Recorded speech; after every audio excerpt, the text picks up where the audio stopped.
बोलो सतगुरुदेव की जय हो।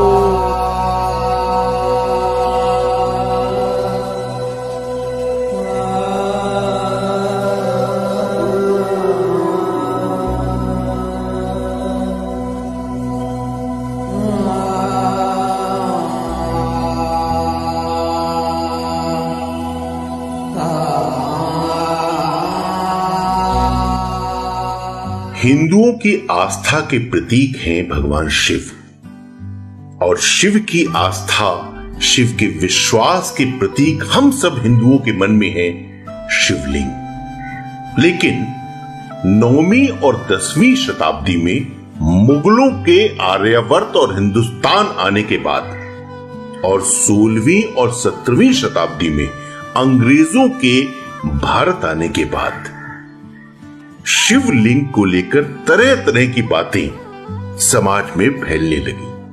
कुछ मुगलों ने और कुछ फिरंगियों ने शिवलिंग को भगवान शिव का लिंग अथवा गुप्तांग की संज्ञा दी, और दुर्भाग्य है कि बहुत सारे हिंदुओं ने भी इसको स्वीकार कर लिया। शिवलिंग का वास्तविक अर्थ क्या है और कैसे इसका गलत अर्थ निकालकर कुछ अन्य मजहबों ने हिंदू धर्म का मजाक उड़ाया, और कैसे आप इसका सही अर्थ जानकर और समाज को बताकर हिंदू धर्म का आदर स्थापित कर सकते हैं, यही आज का विषय है शिवलिंग। संस्कृत सभी भाषाओं की जननी है, इसे देववाणी भी कहा गया है। जैसा कि हम सब जानते हैं कि एक ही शब्द के विभिन्न भाषाओं में अलग अलग अर्थ निकाले जाते हैं। अब जैसे इसके उदाहरण के लिए मैं एक शब्द का इस्तेमाल करता हूं, सूत्र। हिंदी में सूत्र डोरी और धागे के लिए प्रयोग किया जाता है, पर संस्कृत में सूत्र गणितीय सूत्र, वैज्ञानिक सूत्र, ब्रह्म सूत्र, नासदीय सूत्र इत्यादि मतलब ज्ञान की भाषा के रूप में प्रयोग किया जाता है। जैसे एक शब्द है अर्थ। अर्थ पैसे के लिए भी होता है, धन आदि के लिए होता है, अर्थ शास्त्र। और अर्थ का मतलब होता है इसकी मीनिंग बता दो, इसका मतलब बता दो। तो ये एक ही शब्द के दो भाषाओं में अलग अलग उत्तर, यही कारण शिवलिंग के संग जुड़ा। संस्कृत के शब्दों को, संस्कृत की भाषा को ना जानने का परिणाम यह हुआ कि लिंग को गुप्तांग समझ लिया गया, जबकि संस्कृत भाषा में लिंग का अर्थ होता है चिन्ह, प्रतीक, निशान, और जननेंद्रियों का संस्कृत में अर्थ होता है, मतलब होता है शिशन, गुप्तांग। अर्थ को समझिएगा, लिंग का अर्थ होता है प्रतीक, निशान और चिन्ह। शिवलिंग का अर्थ हुआ शिव का प्रतीक, शिव का चिन्ह, शिव का निशान।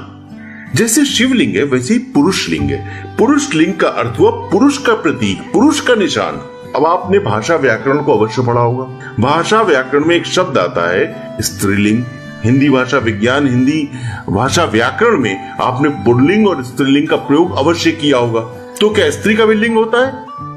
यही भूल थी लिंग का अर्थ समझने और समझाने वालों की और हमारे मानने वालों की। उस स्वार्थ के जाल में हम हिंदू कैसे फंस गए, इसका एक और प्रमाण है। बहुत सारी स्त्रियां शिवलिंग को स्पर्श नहीं करती क्योंकि उनके मन में वही भ्रम भरा हुआ है कि ये शिव जी का लिंग है। अब प्रश्न ये उठता है कि शिवलिंग है क्या, कैसे बना ये शिवलिंग, कैसे ये हमारे ऋषि मुनियों के मन में प्रश्न आया कि हम शिव के स्वरूप को लिंग में परिवर्तित करके पूजा और अर्चना करें। तो इसको भी हम आपको बताते हैं। शून्य, आकाश, अनंत, ब्रह्मांड और निराकार परम पुरुष का प्रतीक होने से इसे लिंग कहा गया। स्कंद पुराण में कहा गया है कि आकाश स्वयं लिंग है, शिवलिंग वातावरण सहित घूमती धरती तथा सारे अनंत ब्रह्मांड का अक्ष, धुरी, एक्सिस ही लिंग है। वास्तव में शिवलिंग हमारे ब्रह्मांड की आकृति है। The universe is a sign of Shivalingam. Shivling का अर्थ अनंत भी होता है, अर्थात जिसका कोई अंत ना हो, आदि ना हो, मध्य ना हो, जो अंत से रहित हो वो अनंत, और ना ही जिसकी शुरुआत हो वो अनंत। ब्रह्मांड में दो ही चीजें हैं, ऊर्जा और पदार्थ। हमारा शरीर पदार्थ से निर्मित है और आत्मा ऊर्जा की निर्मित है, ऊर्जा से बनी है। इस प्रकार शिव पदार्थ और शक्ति ऊर्जा का प्रतीक है। इन दोनों के मिलन होने से शिवलिंग बनता है। आपके मन में एक शंका जागी होगी कि शिव और पार्वती, शक्ति और शिव, प्रकृति और पुरुष, इनका मिलन शिवलिंग है। तो फिर वही बात है जो आपने सुनी थी, परंतु ये सच नहीं है। अब इस सच को समझाने के लिए मैं एक और कदम आपके साथ चलता हूं। हम योनि शब्द पर चर्चा करते हैं। मनुष्य योनि, पशु योनि, पेड़ पौधों की योनि, जीव जंतु की योनि। योनि का संस्कृत में जो अर्थ होता है वो है कि जीव अपने कर्म के अनुसार जब जन्म पाता है तो उसकी एक योनि बनती है। पर संस्कृत बहुत स्पष्ट रूप से कहती है कि मनुष्य में एक ही योनि है। स्त्री की योनि अलग नहीं है, पुरुष की योनि अलग नहीं है। जब दो, प्रकृति और पुरुष, प्रकृति स्त्री की प्रतीक है, पुरुष पुरुष का प्रतीक है, ये दोनों जब मिलेंगे तब एक योनि बनेगी। यानी शिवलिंग को बनाते समय शिव और शक्ति मिले नहीं है, उन्होंने एक योनि का निर्माण किया है। सबसे बड़ा प्रश्न ये है कि शिवलिंग का निर्माण कैसे हुआ। कैसे हमारे प्राचीन ऋषि मुनि जो विज्ञान की गहरी समझ रखते थे, उन्होंने शिवलिंग का आकार, शिवलिंग की शेप का निर्धारण किया। मैं उसको आपको बहुत सरल शब्दों में समझाता हूँ। और ये बात मैं नहीं कह रहा हूँ, ये बात स्कंद पुराण कह रहा है कि आरंभ में ऋषियों ने दीपक की ज्योति पर ध्यान केंद्रित करके भगवान को पाने का प्रयास किया, परंतु ध्यान एकाग्र नहीं हो पाता था क्योंकि हवा चलती थी, हवा में वो ज्योति टिम टिम टिम टिम हिलने लगती थी और ध्यान बटने लगता था। जब ऋषियों ने लंबी अवधि तक ध्यान में सफलता नहीं प्राप्त की, तब उन्होंने उसका विकल्प ढूंढना आरंभ किया और दीप ज्योति का एक आकार पत्थर का बनाया और उसे शिवलिंग के रूप में स्थापित और मान्य किया। इस तरह से शिवलिंग वास्तव में दीपक ज्योति है। तो आप वायदा कीजिए कि आज के बाद शिवलिंग को लेकर आपके सामने कोई भी ऐसे वाहियात घटिया प्रश्न आएंगे तो आप उनका पुरजोर खंडन करेंगे। बंदी छोड़ सतगुरु रामपाल जी महाराज जी की जय हो। परमात्मा की सभी प्यारी आत्माओं को पवन दास का सत्साहिब। पुण्यात्माओं, आजकल शिवलिंग को लेकर यूट्यूब, फेसबुक और व्हाट्सएप पर काफी लोगों के वीडियो वायरल हो रहे हैं, लेकिन दुख इस बात का है कि शिवलिंग के साथ संत रामपाल जी महाराज जी के नाम को जोड़ा जा रहा है। साथ ही उन लोगों के आरोप हैं कि संत रामपाल जी महाराज अपनी पुस्तकों में शिवलिंग की गलत तरीके से व्याख्या करके हिंदू धर्म व शिव पुजारियों की भावनाओं को ठेस पहुंचा रहे हैं। और एक पुस्तक दिखाई जाती है अंधश्रद्धा भक्ति खतरा ये जान, जिसके पेज नंबर 18 पर उस अभद्र टिप्पणी को लिखा हुआ बताते हैं। काफी जगह इस पुस्तक को लेकर झगड़ा भी हुआ है, थाने में FIR भी दर्ज हुई है और कुछ लोगों को गिरफ्तार भी किया गया है जो इस पुस्तक अंधश्रद्धा भक्ति खतरा ये जान को बांटते हुए दिखाई पड़े हैं। काफी लोग तो अपने वीडियो में संत रामपाल जी महाराज जी के नाम के साथ अभद्र भाषा का भी प्रयोग करते हैं। मेरा सभी शिव पुजारियों व हिंदू धर्म से संबंधित भाई बहनों व बुजुर्गों से प्रार्थना है, आपने अभी तक केवल एक पहलू को ही देखा है और जल्दबाजी में सारा आरोप संत रामपाल जी महाराज जी के ऊपर मंड दिया। लेकिन आपको अभी तक इस बात का पता नहीं है कि यह अश्लील भाषा युक्त पुस्तक अंधश्रद्धा भक्ति खतरा ये जान संत रामपाल जी महाराज जी ने नहीं लिखी है।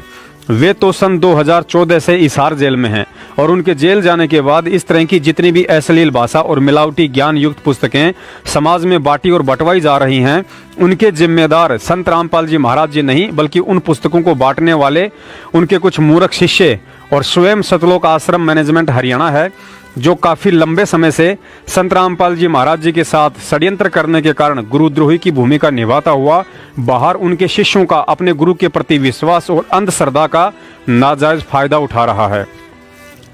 क्योंकि संत रामपाल जी महाराज आज जेल में हैं तो सिर्फ और सिर्फ इन्हीं गुरु गद्दारों के भक्ति विरुद्ध मनमाने आचरण के कारण है। चलिए अब बात करते हैं शिवलिंग के ऊपर उस अभद्र टिप्पणी की। शिव पुजारियों के अनुसार अंधश्रद्धा भक्ति खतरा ये जान पुस्तक के पेज नंबर 18, 19 और 20 पर शिवलिंग के विषय में वह अभद्र टिप्पणी लिखी हुई दिखाई जाती है जिनसे उनकी धार्मिक भावनाओं को ठेस पहुंचती है। देखिए इस पुस्तक का पेज नंबर 18। इस शिवलिंग पर प्रकाश डालते हुए मुझे अत्यंत दुख व शर्म का एहसास हो रहा है, परंतु अंधविश्वास को समाप्त करने के लिए प्रकाश डालना अनिवार्य तथा मजबूरी है। शिवलिंग शिवजी की पेशाब इंद्री के चित्र में देखने से स्पष्ट होता है कि शिव का लिंग प्राइवेट पार्ट स्त्री की लिंगी पेशाब इंद्री यानी योनि में प्रविष्ट है। इसकी पूजा हिंदू श्रद्धालु कर रहे हैं। पुण्यात्माओं, अब आपने इन 3 लाइनों को बेहद बारीकी से समझना है, क्योंकि यही वे 3 लाइन हैं जिनके कारण आज संत रामपाल जी महाराज समाज में बेवजह उपास के पात्र बने हुए हैं। गुरु गद्दार सतलोक आश्रम मैनेजमेंट हरियाणा के द्वारा इस पुस्तक का लेखक संत रामपाल जी महाराज जी को बना दिया गया है। अतः जो भी व्यक्ति इस पुस्तक को पढ़ेगा, उनके हिसाब से इस पुस्तक में लिखे एक एक शब्द के लिए संत रामपाल जी महाराज जी ही जिम्मेदार है। शिव पुजारियों के साथ भी यही हुआ है।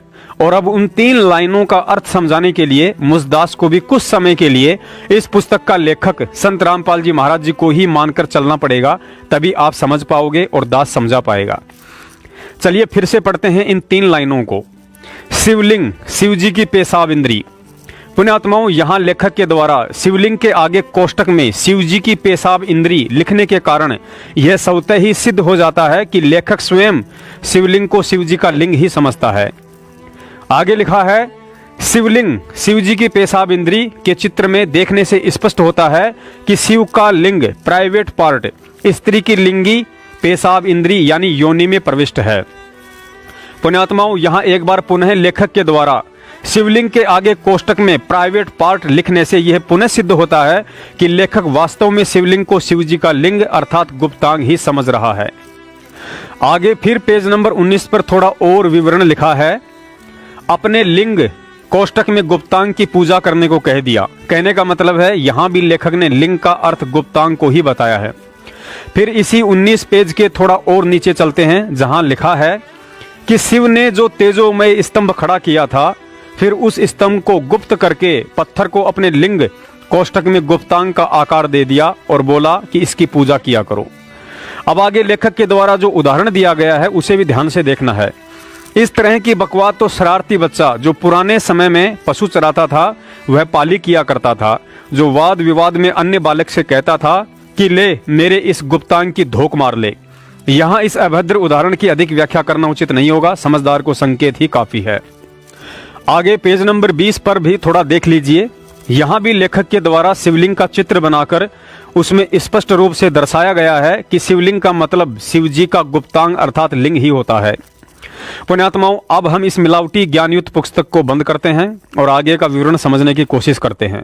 इस पुस्तक में गुरु गद्दारों के द्वारा शिवलिंग को शिव जी के लिंग की उपमा देकर स्पष्ट तौर पर यह साबित करने की कुचेष्टा की गई है कि लेखक संत रामपाल जी महाराज जी ने शिवलिंग को शिव जी के लिंग की संज्ञा दी है और इसे बेशर्मों की पूजा बताया है, जबकि हकीकत में ऐसा बिल्कुल भी नहीं है।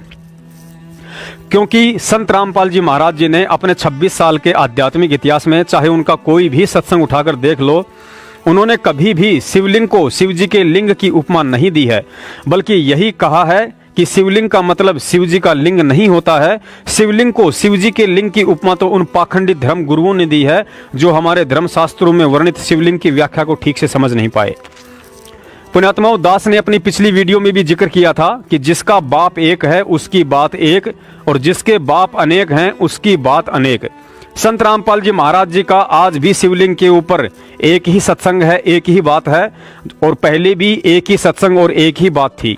उन्होंने शिवलिंग को शिव जी का लिंग नहीं बल्कि शिव जी की शक्ति का प्रतीक बताया है। सुनिए उन्हीं के मुख कमल से। दो दल कमल प्रेखो जाना, ब्रह्मरंद्र की घाटी जाना। आगे जाके दो दल का कमल त्रिकुटी कमल में है। बंकापुर बंका है नगरी, घाट बाट कुछ पंथ ना पग नगरी। घाट बाट नहीं तासे के अवगत नगर निदान, सतगुरु के ऊपर ताप से पहुंचे कोई संत सुजान। कि अब यहाँ से ब्रह्मरंद्र को पार करना है। ब्रह्मरंद्र को पार करके आगे एक शिव का लिंग है, ये नहीं पत्थर का। ये दो लिंग की परिभाषा यहाँ बना रखी है, कति अनजान लोगों ने गुमराह कर रखी। वहां पर एक स्तंभ है, लिंग कहते हैं इसको खंबे को, और वो यानी उससे तेज पुंज से है। एक इतना चमक प्रकाश का इतना लंबा वो स्तंभ है वहां पर, उसको शिवलिंग कहते हैं। शिव माने शक्ति का प्रतीक। उस ब्रह्मरंध्र को पार करके ईश्वरी उस निरंजन की शक्ति का वो प्रतीक है। वो स्तंभ जैसे झंडे लाले नारे नारे, ये फलानी पार्टी का, ये फलानी पार्टी का। वहां पर शिव का लिंग है। लिंग माने वो खंबा बहुत लंबा और वो बहुत चमक वाला तेज का है, प्रकाश में है। कहते उसके बाद वो शिव के लिंग को पार करके जब आपने निरंजन के लोक में जाना है। और ये शिवलिंग और बना रहे बड़ी बूढ़ी चाड़ा वाला मूर्ति बना लिया, उसकी परिभाषा सुनाने दिया भी शर्म आवे। पुण्यात्माओं, इस ऑडियो में शिवलिंग को लेकर संत रामपाल जी महाराज जी के क्या विचार हैं आपके सामने स्पष्ट हो चुका है। और यह भी साबित हो चुका है कि ये अंधश्रद्धा भक्ति खतरा ये जान पुस्तक संत रामपाल जी महाराज जी ने नहीं लिखी है, क्योंकि पूर्ण संत के कभी भी दोगले विचार नहीं होते हैं। शिव पुजारियों और हिंदू धर्म के ठेकेदारों को एक सलाह है कि शिवलिंग को लेकर जो गलत व्याख्या और गलत धारणा समाज में जिन पाखंडियों ने फैला रखी है, वे स्वयं आपके अपने धर्मगुरु शंकराचार्य और दूसरे नंबर पर सतलोक आश्रम मैनेजमेंट हरियाणा के कॉल एजेंट हैं, जिनसे स्वयं संत रामपाल जी महाराज जी भी बहुत दुखी हैं। यह सत्य है कि वर्तमान में इस पृथ्वी पर यदि कोई धर्मगुरु कहलाने का अधिकारी है तो सिर्फ और सिर्फ सतगुरु रामपाल जी महाराज जी हैं, जिन्होंने बिना डांडी और पालड़े के हिंदू धर्म से लेकर मुसलमान धर्म आदि सभी धर्मों के नकली धर्म गुरुओं के अज्ञान को तोलकर आप लोगों के सामने रख दिया है। लेकिन बिना मजबूत भक्ति संस्कार के इस तत्व ज्ञान को समझना ना शिव पुजारियों के बस की बात है और ना ही किसी भी धर्म के ठेकेदारों की। तुम शिव पुजारियों और हिंदू धर्म के ठेकेदारों का यह जोश उस समय कहां धुआं बनकर उड़ जाता है जब तुम्हारे भगवान शिव जी को सरेआम बड़े बड़े पोस्टरों में सुल्फा पीते हुए एक नशेड़ी के रूप में दर्शाया जाता है। यहाँ कारण केवल काल प्रेरणा है, जो हर हार में उस सच्चे संत को ही बदनाम करवाना चाहता है।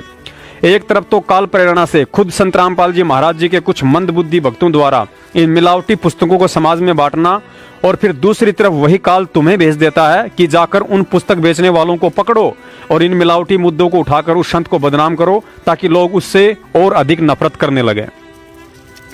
दुनिया को दोष देना उचित भी नहीं है, क्योंकि आज संत रामपाल जी महाराज जी की बदनामी का सबसे बड़ा कारण खुद उन्हीं के कुछ मंदबुद्धि शिष्य हैं, जिन्हें खुद ज्ञान नहीं है और दुनिया को ज्ञानी बनाने के लिए निकल पड़ते हैं बाजार में।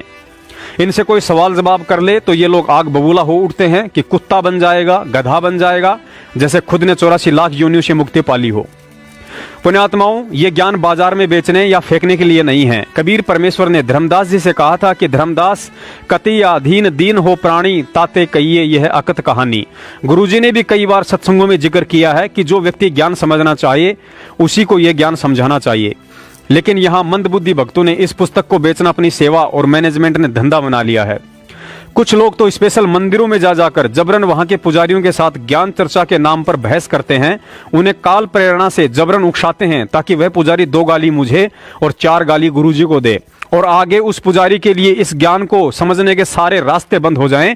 इतना ही नहीं, उस पुजारी का वीडियो बनाकर उसे सोशल मीडिया पर भी वायरल करके अपने आप को डेढ़ से आना और पंडित जी को मूर्ख प्राणी दर्शाने का भी प्रयास करते हैं, ताकि उस वीडियो को देखकर उस पंडित के घर वाले और रिश्तेदार भी इस ज्ञान और भगवान से नफरत करने लगे।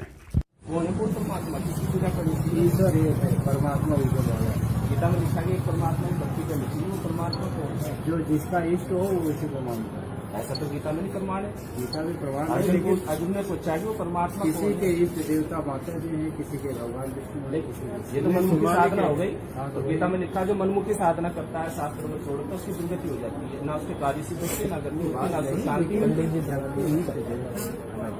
ये तो मनमुखी मान रखे ना, तो आपका तो हक बनता है। मनमुखी भाई मानेगा तो उसी को, आपकी क्या जिम्मेदारी बनती है? हमारी जिम्मेदारी है। आप बताते नहीं कि परमात्मा की भक्ति करनी चाहिए। एक परमात्मा नहीं, जो जिसका इष्ट होता है उसको मानता है। ये तो मनमुखी साधना है। मन किया हनुमान जी को मान लिया, हनुमान जी हो गए, तो वो तो तो वही गीता है। में ये मना किया कि अर्जुन एक परमात्मा की भक्ति कर। अर्जुन पूछता वो परमात्मा कौन है, उसका नाम गीता में लिखा है, तो आपने पढ़ी कि गीता में परमात्मा ये आदमी है। वो बात सही कह रहे हैं आप, इसीलिए कि जो जिसका इष्ट होता है उसी को मानता है। भाई जैसे यहाँ इतनी मूर्तियाँ दुकान सोमवार हुआ तो शिव जी के पूजा आ गया, मंगलवार को हनुमान जी तो आप समझा उन्होंने भाई 84 लाख योनियां परमात्मा की भक्ति से करती है, वही सुख दे सकता है। देवताओं की पूजा तो मूर्ख व्यक्ति करते हैं। गीता दिखाओ में दिखाता हूँ, उसमें लिखा हुआ आपको कहाँ की मेरे पास तो उसमें तो ऐसा लिखा है साहब कि मूर्ख व्यक्ति देवताओं की पूजा करते हैं। मैं दिखाता हूँ आपको मूर्ख व्यक्ति। हाँ जी, गीता दिखाओ, इसका मतलब आपने गीता नहीं पंडित से जो भ्रम पिछाने कितने भ्रम होते हैं, वो पंडित कहलाने के लायक से पंडित साहब कहते हैं भ्रम कितने होते हैं, तो आप उसका नहीं कर सकेगी सेवा है। आपको ज्ञान की आवश्यकता है। अभी इन्हें तो याद है, अभी दूसरा कर देंगे। दुकान चला रहे हो, ये दुकान चला रहे हो, इन्होंने स्वीकार कर दिया सब खेल ऑनलाइन चल रहा है पंडित जी। दुकान चला रहे भैया, इन्होंने स्वीकार कर लिया ये। अब विचार इस श्लोक में कहा गया है कि अर्जुन एक परमात्मा की भक्ति करनी चाहिए, तो वो परमात्मा कौन है? तो अर्जुन एक परमात्मा की शरण में चला जा। आत्मा ही परमात्मा है, जीव को परमात्मा कहते हैं। परमात्मा की परिभाषा क्या बताओ आप? गीता में कहा गया कि अर्जुन रजगुण तमगुण सतगुण, ठीक है ना, जो इनको लांग जाता है, इनको कंट्रोल कर लेता है, तो वह जन्म मरण से मुक्त हो जाता है। तो ये रजगुण तमगुण सतगुण क्या, जब हम इनको जानेंगे तभी तो मुक्त होंगे ना।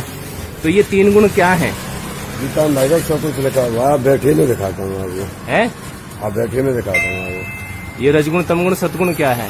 हाँ मैं कह रहा हूँ गीता में सब कुछ लिखा हुआ है, बैठे में दिखाता हूँ आपको।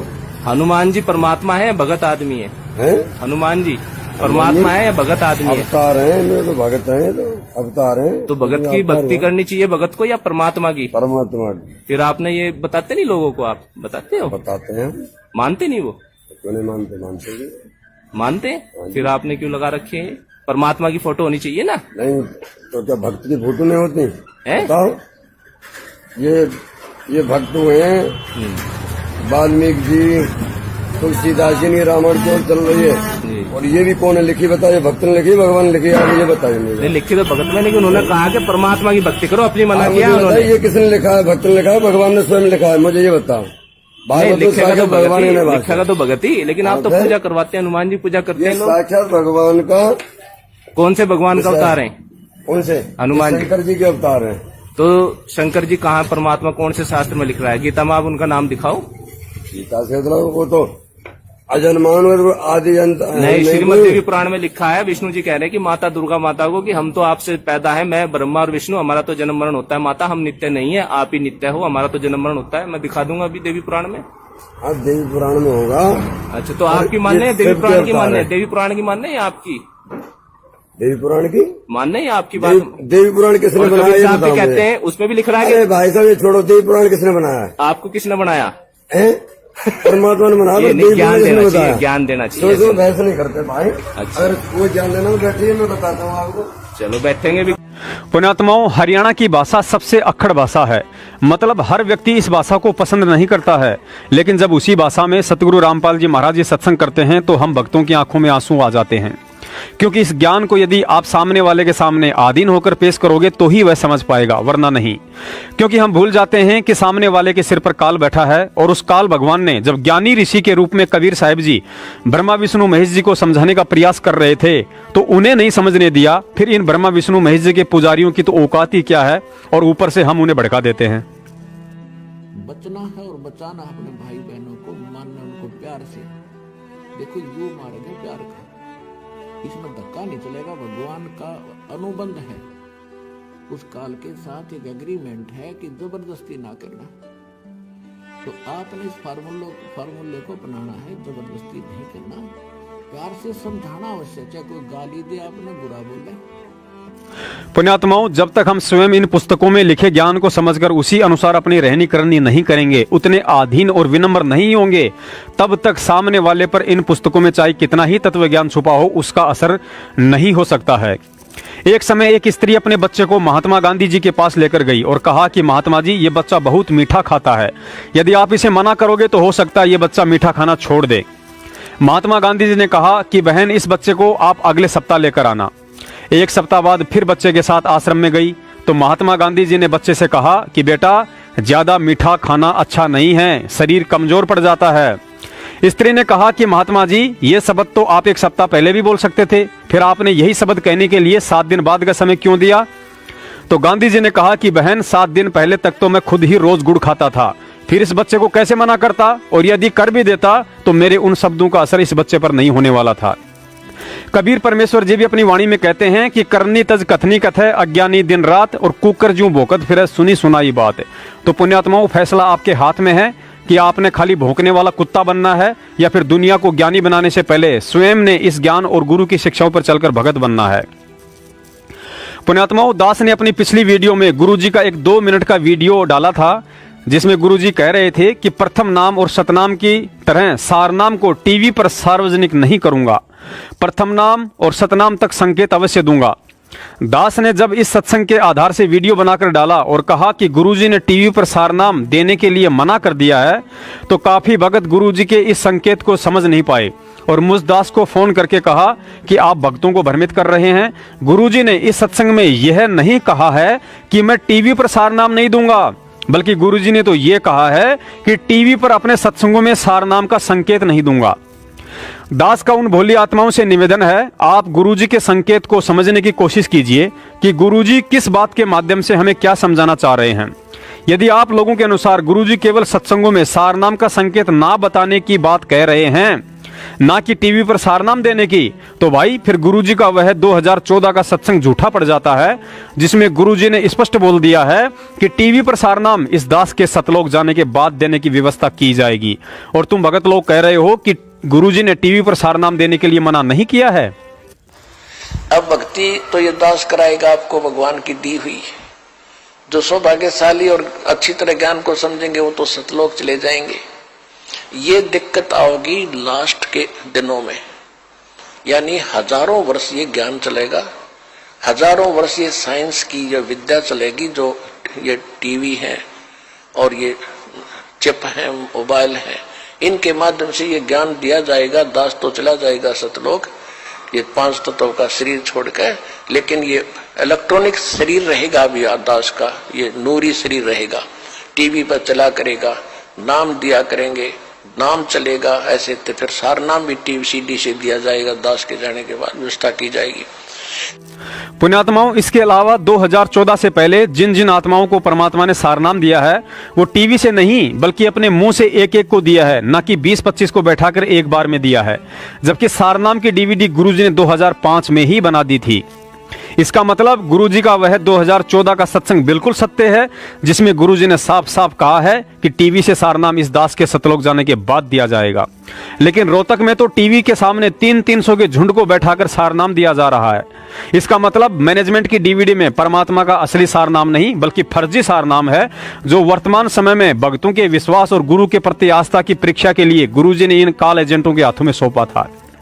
रही बात गुरुजी के सत्संगों के संकेतों को समझने की, तो भाई उन संकेतों को तो केवल वही समझ पाएगा जो मर्यादा में होगा और गुरुजी का भगत होगा। बाकी मैनेजमेंट और उसकी अंध संगत गुरुजी के उन संकेतों को नहीं समझ पाएगी। जब गुरुजी ने रोहतक तारीख पर आते समय मीडिया को कहा था कि इस सरकार का नाश होगा, भक्तों ने सोचा कि बीजेपी सरकार का नाश होगा, लेकिन हो गया कांग्रेस का।